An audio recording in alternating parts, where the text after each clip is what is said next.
Red book రాజ్యాంగంతోనే TDP కార్యకర్తలు లాఠీలు కర్రలు పట్టుకున్నారని అన్నారు మాజీ మంత్రి గుడివాడ అమర్నాథ్. కుటుంబ సభ్యులు తిడుతుంటే అంబటి మాట తులారు, అందుకు క్షమాపణలు కూడా చెప్పారు. అయినా సరే ఆయనపై 30కి పైగా కేసులు పెట్టారని అన్నారు. మళ్ళీ ఈ రోజు రాంబాబు గారి మీద మళ్ళీ కొత్తగా 17 కేసులు అంట. నిన్నటి వరకు 16, మళ్ళీ 17 కేసులు, మొత్తం 33 కేసులు. ఏం పాపం చేశారు? తల్లుల్ని భార్యల్ని తిడతా ఉంటే నోరు మూసుకొని కూర్చోవాలా? వారు పొరపాటు జరిగిందని చెప్తే వారి ఇంటి మీద దాడి చేస్తారా?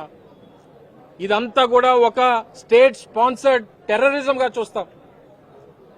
కేంద్ర మంత్రి, స్థానిక శాసనసభ్యులు, వారి పార్టీకి సంబంధించినటువంటి నాయకులు అందరూ కూడా కిరాయి ఇచ్చి మనుషులు తీసుకుని వచ్చి ఇంట్ల మీద దాడి చేస్తే అది ప్రభుత్వం వెనక నుండి నడిపిస్తా ఉంటే మీ ప్రభుత్వం ఏమో స్పందించదు, దగ్గరుండి పోలీసులతో దాడి చేస్తుంది.